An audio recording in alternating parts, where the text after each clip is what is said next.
ਸਤਿ ਸ਼੍ਰੀ ਅਕਾਲ, ਨਮਸਕਾਰ ਤੇ ਆਦਾਬ। ਮੈਂ ਹਾਂ ਹਰਜਿੰਦ ਕੌਰ ਮੰਗੜ ਤੇ ਤੁਸੀਂ ਦੇਖ ਰਹੇ ਹੋ ਇੰਡੋਜ਼ ਟੀਵੀ। ਸਵਾਗਤ ਹੈ ਜੀ ਸਾਰਿਆਂ ਦਾ।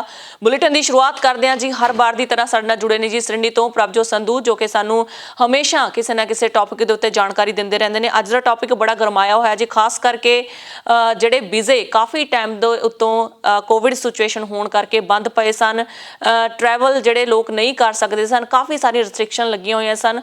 ਸਾਡੇ ਪ੍ਰਧਾਨ ਮੰਤਰੀ ਸਕੌਟ ਮੋਰਿਸਨ ਨੇ ਐਲਾਨ ਕਰ ਦਿੱਤਾ ਹੈ ਜੀ ਪੱਕੇ ਤੌਰ ਦੇ ਉੱਤੇ ਕਿ 1 ਨਵੰਬਰ ਨੂੰ ਬਾਰਡਰ खुल जाएंगे। सो गलबात करते हैं जी प्रभजोत संधू तो ज्यादा जानकारी ਲਈ।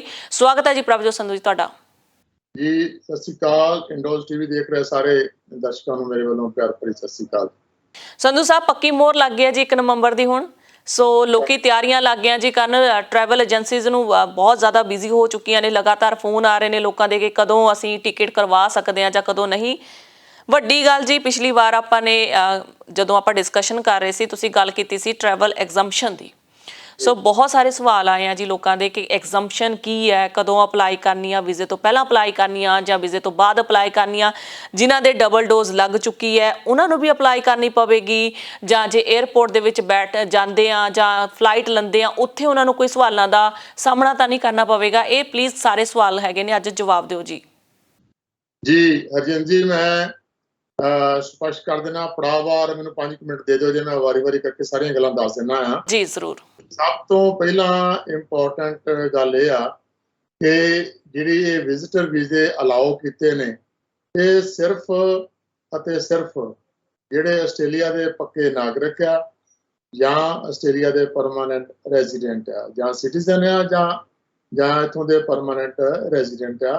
ਇਹ ਜਿਹੜੀ ਸਹੂਲਤ ਆ ਸਿਰਫ ਉਹਨਾਂ ਦੇ ਮਾਪਿਆਂ ਵਾਸਤੇ ਦਿੱਤੀ ਗਈ ਹੈ। ਨੰਬਰ 2, ਬਹੁਤ ਸਾਰਾ ਇਹ ਭੰਬਰਭੂਸ ਆਇਆ ਕਿ ਇਹ ਆਪਣੇ ਆਪ ਹੀ ਆ ਕਿ ਜਾਂ ਐਗਜ਼ੰਪਸ਼ਨ ਆ। ਮੈਂ ਸਪਸ਼ਟ ਕਰ ਦੇਣਾ ਚਾਹੁੰਦਾ ਆ ਕਿ ਸਾਨੂੰ ਹਰ ਵਾਰੀ ਇਹ ਮਾਪਿਆਂ ਦੀ ਜਿਹੜੀ ਐਗਜ਼ੰਪਸ਼ਨ ਆ ਉਹ ਉਚੇਚੇ ਤੌਰ ਦੇ ਉੱਤੇ ਅਪਲਾਈ ਕਰਨੀ ਪੈਣੀ ਹੈ। ਆਪਣੇ ਆਪ ਕਿਸੇ ਨੂੰ ਕੋਈ ਟਰੈਵਲ ਐਗਜ਼ੰਪਸ਼ਨ ਨਹੀਂ ਮਿਲਦੀ, ਕਿਉਂਕਿ ਇੱਕ ਕਾਮਨ ਸੈਂਸ ਦੀ ਗੱਲ ਇਹ ਆ ਕਿ ਉਹਨਾਂ ਨੂੰ ਕਿਸ ਤਰ੍ਹਾਂ ਪਤਾ ਲੱਗੂਗਾ ਕਿ ਇਹ ਪਰਮਾਨੈਂਟ ਰੈਜ਼ੀਡੈਂਟ ਦੇ ਮਾਪੇ ਆ। ਜੇ ਆਪਾਂ ਕੋਈ ਜਾਣਕਾਰੀ ਦੇਵਾਂਗੇ ਤਾਂ ਹੀ ਆ ਨਾ। ਸੋ ਜਿਹੜੀ ਉਹਨਾਂ ਨੇ ਸਹੂਲਤ ਦਿੱਤੀ ਆ ਟਰੈਵਲ ਐਗਜ਼ੰਪਸ਼ਨ ਦੀ, ਉਹਦੇ ਵਿੱਚ ਤੁਸੀਂ ਆਪਣੀ ਈਮੇਲ ਦੇ ਨਾਲ ਅਕਾਊਂਟ ਕ੍ਰੀਏਟ ਕਰਕੇ ਤੇ ਤੁਸੀਂ ਐਪਲੀਕੇਸ਼ਨ ਤਿਆਰ ਕਰਨੀ ਆ। ਐਪਲੀਕੇਸ਼ਨ ਦੇ ਵਿੱਚ ਜਿਹੜਾ ਐਪਲੀਕੈਂਟ ਆ, ਆਉਣ ਵਾਲਾ ਜਿਹੜਾ ਤੁਹਾਡੇ ਪੇਰੈਂਟ ਨੇ, ਉਹਨਾਂ ਦਾ ਵੇਰਵਾ ਦਰਜ ਕਰਨ ਤੋਂ ਬਾਅਦ ਜਿਹੜੀ ਤੁਸੀਂ ਉਹਨਾਂ ਦੀ ਵੀਜ਼ਾ ਐਪਲੀਕੇਸ਼ਨ ਲਾਈ ਹੋਈ ਆ, ਉਸ ਵੀਜ਼ਾ ਐਪਲੀਕੇਸ਼ਨ ਦਾ ਫਾਈਲ ਨੰਬਰ ਜਾਂ ਉਹਦਾ ਟ੍ਰਾਂਜੈਕਸ਼ਨ ਰੈਫਰੈਂਸ ਨੰਬਰ, ਜਿਹਨੂੰ TRN ਨੰਬਰ ਕਹਿ ਦਿੰਦੇ ਨੇ, ਉਹ TRN ਨੰਬਰ ਵਿੱਚ ਪਾਉਣਾ ਆ। ਉਸੇ ਹੀ ਐਪਲੀਕੇਸ਼ਨ ਦੇ ਵਿੱਚ ਅੱਗੇ ਜਾ ਕੇ ਵੇਰਵਾ ਆਉਂਦਾ ਆ ਕਿ ਕੀ ਤੁਹਾਨੂੰ ਦੋਨੇ ਇੰਜੈਕਸ਼ਨ ਲੱਗ ਚੁੱਕੇ ਨੇ। ਤੋਂ ਮਾਪਿਆਂ ਦਾ ਫੁੱਲੀ ਵੈਕਸੀਨੇਟਡ ਹੋਣਾ ਵੀ ਜ਼ਰੂਰੀ ਆ।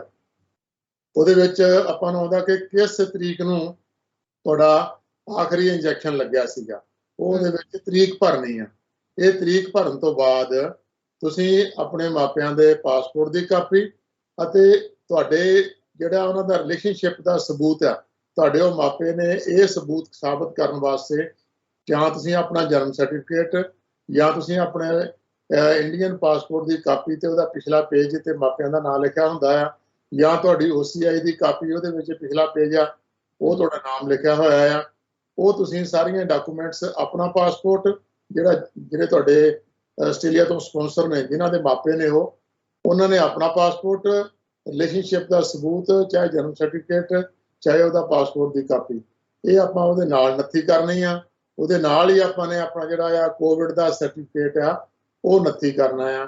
ਜਦੋਂ ਇਹ ਨੱਥੀ ਕਰ ਦਿੰਦੇ ਹੋ ਤਾਂ ਤੁਹਾਨੂੰ ਫਾਈਲ ਦਾ ਇੱਕ ਆ ਜਾਂਦੀ ਆ, ਐਕਨੋਲੇਜਮੈਂਟ ਆ ਜਾਂਦੀ ਆ ਕਿ ਤੁਹਾਡੀ ਐਗਜ਼ੰਪਸ਼ਨ ਜਿਹੜੀ ਆ ਉਹ ਦਰਜ ਹੋ ਗਈ ਹੋਈ ਆ, ਰਜਿਸਟਰ ਹੋ ਗਈ ਆ।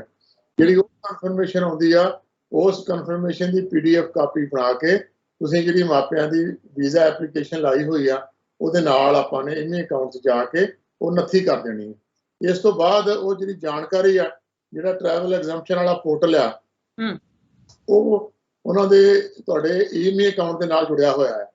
ਜਦੋਂ TRN ਨੰਬਰ ਪਾਉਂਦੇ ਹੋ ਤੇ ਉਹ TRN ਨੰਬਰ ਪਾਉਣ ਦੇ ਨਾਲ ਜਿਉਂ ਹੀ ਤੁਸੀਂ ਆਪਣੇ ਸਬਮਿਟ ਕਰਦੇ ਜੇ ਐਪਲੀਕੇਸ਼ਨ, ਉਹਦੀ ਜਾਣਕਾਰੀ ਜਿਹੜੀ ਆ ਉਹ ਫਾਈਲ ਦੇ ਕੋਲ ਚਲੇ ਜਾਂਦੀ ਆ ਕਿ ਹਾਂ ਇਹਨਾਂ ਨੇ ਉਹ ਟਰੈਵਲ ਐਗਜ਼ੰਪਸ਼ਨ ਅਪਲਾਈ ਕਰ ਦਿੱਤੀ ਆ।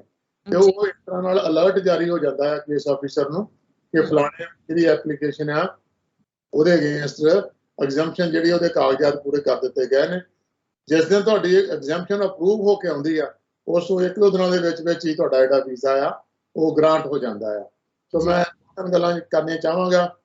ਕੁਝ ਸਾਡੇ ਭੈਣ ਭਰਾ ਨੇ ਜਿਨ੍ਹਾਂ ਨੂੰ 1-1 ਸਾਲ ਹੋ ਗਿਆ ਆ ਆਪਣੇ ਮਾਪਿਆਂ ਦਾ ਵੀਜ਼ਾ ਐਪਲੀਕੇਸ਼ਨ ਲਾਏ ਨੂੰ, ਉਹ ਉਮੀਦ ਕਰ ਰਹੇ ਨੇ ਕਿ ਸ਼ਾਇਦ ਸਾਡੀ ਵੈਸੇ ਹੀ ਵਾਰੀ ਆ ਜਾਣੀ ਆ। ਮੈਂ ਸਪਸ਼ਟ ਕਰ ਦਿਆਂ ਕਿ ਜਿਸ ਐਪਲੀਕੇਸ਼ਨ ਦੀ ਟਰੈਵਲ ਐਗਜ਼ੈਂਪਸ਼ਨ ਨਹੀਂ ਲਾਈ ਹੋਈ, ਉਹਨੂੰ ਵੀ ਆਪਣੇ ਆਪ ਵੀਜ਼ਾ ਗ੍ਰਾਂਟ ਨਹੀਂ ਹੋਣਾ। ਸੋ ਤੁਹਾਨੂੰ ਟਰੈਵਲ ਐਗਜ਼ੈਂਪਸ਼ਨ ਹਰ ਹਾਲਤ ਦੇ ਵਿੱਚ ਲਾਉਣੀ ਪੈਣੀ ਆ। ਉਹ ਲਾ ਕੇ ਤੇ ਉਹਦਾ ਜਿਹੜਾ ਐਕਨੋਲੇਜਮੈਂਟ ਹੈ ਉਹ ਆਪਾਂ ਨੂੰ ਇੰਨੀ ਅਕਾਊਂਟ ਵਾਲੀ ਫਾਈਲ ਦੇ ਨਾਲ ਦਰਜ ਕਰਨਾ ਪੈਣਾ ਹੈ। ਦੂਸਰਾ ਸਵਾਲ ਉਹਨਾਂ ਦਾ ਆ ਜਿਨ੍ਹਾਂ ਨੇ ਅਜੇ ਮਾਪਿਆਂ ਦੀ ਫਾਈਲ ਲਾਈ ਨਹੀਂ ਹੈਗੀ, ਉਹਨਾਂ ਤੋਂ ਇਹ ਕਰਨਾ ਪੈਣਾ ਹੈ ਕਿ ਪਹਿਲਾਂ ਉਹਨਾਂ ਨੇ ਮਾਪਿਆਂ ਦੀ ਆਪਣੀ ਵਿਜ਼ਟਰ ਵੀਜ਼ਾ ਫਾਈਲ ਉਹ ਲੌਂਚ ਕਰਨੀ ਆ। ਜਦੋਂ ਲੌਂਚ ਕਰਨ ਤੋਂ ਬਾਅਦ ਉਹਦੀ ਐਕਨੋਲੇਜਮੈਂਟ ਲੈਟਰ ਆ ਜਾਂਦੀ ਹੈ। ਐਕਨੋਲੇਜਮੈਂਟ ਲੈਟਰ ਆਉਣ ਤੋਂ ਬਾਅਦ ਫਿਰ ਉਹਨਾਂ ਨੇ ਟਰੈਵਲ ਐਗਜ਼ੈਂਪਸ਼ਨ ਅਪਲਾਈ ਕਰਨੀ ਆ। ਸੋ ਟਰੈਵਲ ਐਗਜ਼ੈਂਪਸ਼ਨ ਅਪਲਾਈ ਕਰਨ ਤੋਂ ਬਾਅਦ ਉਹਦਾ ਜਿਹੜਾ ਐਕਨੋਲੇਜਮੈਂਟ ਟਰੈਵਲ ਐਗਜ਼ੈਂਪਸ਼ਨ ਦੀ ਐਕਨੋਲੇਜਮੈਂਟ ਆਉਂਦੀ ਆ, ਉਹ ਇੰਨੀ ਅਕਾਊਂਟ ਦੇ ਨਾਲ ਅਟੈਚ ਕਰਨੀ ਆ। ਮੈਂ ਕਰੰਟ ਐਗਜ਼ਾਮਪਲ ਆਪਣੀ ਦੱਸ ਸਕਦਾ ਹਾਂ ਕਿ ਮੇਰੀ ਸਿਸਟਰ ਆ, ਉਹਦੀ ਇੱਥੇ ਬੇਟੀ ਉਹਦੀ ਇੱਥੇ ਸੀਗੀ, ਕਿਉਂਕਿ ਉਹਦੀ ਬੇਟੀ ਇੱਥੇ ਸੀ ਤਾਂ ਕਰਕੇ ਉਹ ਐਲੀਜੀਬਲ ਸੀ। ਉਹਦੀ ਮੈਂ 13 ਅਕਤੂਬਰ ਨੂੰ ਉਹਦੀ ਫਾਈਲ ਵੀਜ਼ਾ ਐਪਲੀਕੇਸ਼ਨ ਦੀ ਲਾਈ ਸੀ ਜੀ। 24 ਅਕਤੂਬਰ ਨੂੰ ਮੈਂ ਉਹਦੀ ਟਰੈਵਲ ਐਗਜ਼ੈਂਪਸ਼ਨ ਲਾਈ ਹੈ ਤੇ 26 ਅਕਤੂਬਰ ਨੂੰ ਉਹਦਾ ਵੀਜ਼ਾ ਗ੍ਰਾਂਟ ਹੋ ਕੇ ਆ ਗਿਆ। ਕੀ ਬਾਤ ਹੈ, ਵਧਾਈਆਂ ਜੀ ਤੁਹਾਨੂੰ। ਹਾਂਜੀ ਹਾਂ। ਸੋ ਇਹ ਬੜਾ ਸਿੰਪਲ ਤੇ ਸਰਲ ਜਿਹਾ ਫਾਰਮੂਲਾ ਆ। ਫਿਰ ਵੀ ਜੇ ਇਸ ਸੰਬੰਧੀ ਕੋਈ ਤੁਹਾਡੇ ਪ੍ਰੋਗਰਾਮ ਤੋਂ ਬਾਅਦ ਵੀ ਕੋਈ ਜਾਣਕਾਰੀ ਲੈਣਾ ਚਾਹੇ ਤੇ ਉਹਦੀ ਕੋਈ ਫੀਸ ਨਹੀਂ ਜਾਣਕਾਰੀ ਲੈਣ ਦੀ। ਜਦੋਂ ਚਾਹੋ ਤੁਸੀਂ ਮੈਨੂੰ ਮੇਰੇ ਮੋਬਾਈਲ ਨੰਬਰ ਤੇ ਕਾਲ ਕਰਕੇ ਵਧੇਰੇ ਜਾਣਕਾਰੀ ਉਹਦੇ ਵਾਸਤੇ ਲੈ ਸਕਦੇ ਹੋ। ਜੇ ਹੁਣ ਤੁਹਾਡਾ ਹੋਰ ਇਹਦੇ ਵਿੱਚੋਂ ਕੋਈ ਹੋਰ ਸਵਾਲ ਹੈਗਾ ਤੇ ਦੱਸ ਦਿਓ, ਮੈਂ ਉਹਦਾ ਜਵਾਬ ਦੇਵਾਂਗਾ। ਜੀ ਸੰਧੂ ਸਾਹਿਬ, ਤੁਸੀਂ ਆਪਣਾ ਇੱਕ ਵਾਰੀ ਨੰਬਰ ਸਾਡੇ ਦਰਸ਼ਕਾਂ ਨੂੰ ਜ਼ਰੂਰ ਦੱਸ ਦਿਓ, ਕਿਉਂਕਿ ਬਾਅਦ ਵਿੱਚ ਵੀ ਲੋਕਾਂ ਦੇ ਬਹੁਤ ਸਾਰੇ ਸਵਾਲ ਰਹਿ ਜਾਂਦੇ ਆ। ਐਜ਼ ਅ ਮੀਡੀਆ ਪਰਸਨ ਹੋਣ ਦੇ ਨਾਤੇ ਅਸੀਂ ਉਹਨਾਂ ਸਾਰੇ ਸਵਾਲਾਂ ਦੇ ਜਵਾਬ ਨਹੀਂ ਦੇ ਸਕਦੇ, ਕਿਉਂਕਿ ਤੁਸੀਂ ਐਕਸਪਰਟ ਹੋ ਇਸ ਇੰਡਸਟਰੀ ਦੇ ਵਿੱਚ, ਮਾਈਗ੍ਰੇਸ਼ਨ ਏਜੰਟ ਹੋ। ਸੋ ਤੁਹਾਨੂੰ ਇਹਨਾਂ ਚੀਜ਼ਾਂ ਦੀ ਸਾਰਿਆਂ ਦੀ ਜਾਣਕਾਰੀ ਰਹਿੰਦੀ ਆ। ਸੋ ਤੁਹਾਡੇ ਜ਼ਰੀਏ ਹੀ ਲੋਕ ਸਾਰੀ ਜਾਣਕਾਰੀ ਲੈ ਪਾਉਣਗੇ। ਸੋ ਪਲੀਜ਼ ਇੱਕ ਵਾਰੀ ਆਪਣਾ ਨੰਬਰ ਜ਼ਰੂਰ ਦੱਸ ਦਿਓ। ਹਾਂਜੀ, ਮੈਂ ਸਾਰੇ ਭੈਣ ਭਰਾਵਾਂ ਨੂੰ ਨੰਬਰ ਦੱਸ ਦੇਣਾ ਚਾਹੁੰਦਾ ਹਾਂ ਕਿ ਮੇਰਾ ਮੋਬਾਈਲ ਨੰਬਰ 0402 138 322। ਅੰਗਰੇਜ਼ੀ ਵਿੱਚ ਕਹਿਣਾ ਹੋਵੇ ਤਾਂ 0402 138 322। ਇਸ ਨੰਬਰ ਤੇ ਤੁਸੀਂ ਕਾਲ ਕਰਕੇ ਟਰੈਵਲ ਐਗਜ਼ੈਂਪਸ਼ਨ ਬਾਰੇ ਜਦੋਂ ਚਾਹੋ ਜਾਣਕਾਰੀ ਲੈ ਸਕਦੇ ਹੋ। ਇਹਦੀ ਮੈਂ ਕੋਈ ਫੀਸ ਨਹੀਂ ਚਾਰਜ ਕਰਦਾ। ਇਹ ਮੇਰੀ ਇੱਕ ਜਿਹੜੀ ਆ ਸਮਾਜਿਕ ਸੇਵਾ ਆ। ਸੋ ਜੇ ਮੈਂ ਕਿਸੇ ਦੇ ਭੈਣ ਭਰਾ ਨੂੰ ਮਾਪਿਆਂ ਨਾਲ ਜੋੜ ਸਕਾਂ, ਮੈਨੂੰ ਖੁਸ਼ੀ ਹੋਏਗੀ। Thank you so much Sandhu ਸਾਹਿਬ, ਤੁਸੀਂ ਇੰਨੀ ਵਧੀਆ ਬੜਮੁੱਲੀ ਜਾਣਕਾਰੀ ਦੇ ਰਹੇ ਹੋ ਤੇ ਲੋਕਾਂ ਨੂੰ ਬਹੁਤ ਸਾਰਾ ਫਾਇਦਾ ਹੋਣਾ ਤੁਹਾਡੇ ਵੱਲੋਂ, ਕਿਉਂਕਿ ਬਹੁਤ ਸਾਰੇ ਲੋਕਾਂ ਦੇ ਕੁਐਸਚਨ ਹੈ ਜਿਹਦੇ ਵਿੱਚ ਲਿਖਿਆ ਹੋਇਆ ਜੀ ਅਸੀਂ ਟਰੈਵਲ ਏਜੰਟਸ ਨਾਲ ਗੱਲਬਾਤ ਕਰ ਰਹੇ ਹਾਂ, ਸਿਰਫ ਜਾਣਕਾਰੀ ਲੈਣ ਲਈ ਜਾਂ ਗੱਲਬਾਤ ਕਰਨ ਲਈ $2000 ਦੀ ਮੰਗ ਕਰ ਰਹੇ ਨੇ। ਜੀ ਜੀ ਚਲੋ ਜੀ, ਮੈਂ ਤੇ ਜਿਹੜੀ ਆਪਣੇ ਭੈਣ ਭਰਾਵਾਂ ਦੀ ਇਹੀ ਸੇਵਾ ਕਰ ਸਕਦਾ ਕਿ ਜੇ ਕੋਈ ਮੇਰੇ ਕੋਲ ਜਾਣਕਾਰੀ ਮੰਗਦਾ, ਮੈਂ ਉਹਨੂੰ ਉਂਗਲ ਫੜ ਕੇ ਮੈਂ ਇੱਕ ਚੀਜ਼ ਜਿਹੜੀ ਆ ਉਹਨੂੰ ਦੱਸਣ ਦੀ ਕੋਸ਼ਿਸ਼ ਕਰਦਾ ਕਿ ਵੀ ਭਲਾਈ ਫਲਾਣੀ ਸਾਈਡ ਤੇ ਜਾ, ਉੱਥੇ ਜਾ ਕੇ ਆਹ ਕਰ, ਉੱਥੇ ਜਾ ਕੇ ਆਹ ਕਰ, ਤੇ ਇਦਾਂ ਤੇਰਾ ਕੰਮ ਹੋ ਜਾਊਗਾ। ਜੀ ਬਹੁਤ ਹੀ ਵਧੀਆ ਤੁਹਾਡੇ ਵੱਲੋਂ ਇਹ ਇਨੀਸ਼ੀਏਟਿਵ ਲਿਆ ਜਾ ਰਿਹਾ ਜੀ ਕਮਿਊਨਿਟੀ ਲਈ, ਖਾਸ ਕਰਕੇ ਪੰਜਾਬੀ ਕਮਿਊਨਿਟੀ, ਇੰਡੀਅਨ ਕਮਿਊਨਿਟੀ ਜਿਹੜੀ ਇੱਥੇ ਬੈਠੀ ਹੈ। ਤੁਹਾਡੇ ਵੱਲੋਂ ਜੋ ਜਾਣਕਾਰੀ ਦਿੱਤੀ ਗਈ ਹੈ ਬੜਮੁੱਲੀ ਜਾਣਕਾਰੀ ਹੈ ਜੀ, ਸਾਰਿਆਂ ਦੇ ਫਾਇਦੇ ਹਿੱਤ ਹੈ ਤੇ ਤੁਸੀਂ ਆਪਣਾ ਨੰਬਰ ਦੱਸ ਦਿੱਤਾ ਹੈ। ਦਰਸ਼ਕੋ, ਜਿਹੜੇ ਵੀ ਤੁਹਾਡੇ ਕੋਈ ਸਵਾਲ ਨੇ ਜਾਂ ਤੁਹਾਨੂੰ ਕੋਈ ਜਾਣਕਾਰੀ ਚਾਹੀਦੀ ਹੈ, ਕਿਸੇ ਵੀ ਹੈਲਪ ਦੀ ਤੁਹਾਨੂੰ ਲੋੜ ਚਾਹੀਦੀ ਹੈ ਐਗਜ਼ੈਂਪਸ਼ਨ ਅਪਲਾਈ ਕਰਨ ਲਈ, ਜਾਂ ਤੁਹਾਡੇ ਕੋਈ ਸਵਾਲ ਹੈ, ਤੁਸੀਂ ਪ੍ਰਭਜੋਤ ਸੰਧੂ ਨੂੰ ਡਾਇਰੈਕਟਲੀ ਕਾਲ ਕਰ ਸਕਦੇ ਨੇ, ਕਿਉਂਕਿ ਉਹਨਾਂ ਜਿਹੜਾ ਸਮਾਜ ਸੇਵਾ ਦਾ ਕੰਮ ਸ਼ੁਰੂ ਕੀਤਾ, ਜ਼ਰੂਰ ਤੁਹਾਨੂੰ ਜਿਹੜੀ ਆਪਣੀ ਪੂਰੀ ਨੌਲੇਜ ਦੇ ਵਿੱਚੋਂ ਜਾਣਕਾਰੀ ਹੈਗੀ ਆ ਜ਼ਰੂਰ ਦੇਣਗੇ। ਸੰਧੂ ਸਾਹਿਬ, ਬੜੀ ਇੱਕ ਖੁਸ਼ਖਬਰੀ ਦੀ ਗੱਲ ਹੈ ਜੀ। ਪਰਥ ਦੇ ਵਿੱਚ ਆਪਣਾ ਪੰਜਾਬੀ ਨੌਜਵਾਨ ਮੁੰਡਾ ਜੀ ਗੁਰਦੀਪ ਗਹਿਰੀ ਕਾਉਂਸਲਰ ਬਣ ਚੁੱਕਿਆ ਜੀ। 2005 ਦੇ ਵਿੱਚ ਦੇਖ ਲਓ, ਗੁਰਦੀਪ ਗਹਿਰੀ ਆਇਆ ਸੀ ਜੀ ਐਜ਼ ਅ ਸਟੂਡੈਂਟ ਵੀਜ਼ੇ ਦੇ ਉੱਤੇ, ਤੇ ਉਸ ਤੋਂ ਬਾਅਦ ਉਹਨੇ ਜੌਬ ਕੀਤੀ ਆ ਜੀ ਸਰਕਾਰੀ ਡਿਪਾਰਟਮੈਂਟ ਦੇ ਵਿੱਚ ਐਜ਼ ਐਡਮਿਨਿਸਟ੍ਰੇਸ਼ਨ ਉਹਨੇ ਜੌਬ ਕੀਤੀ।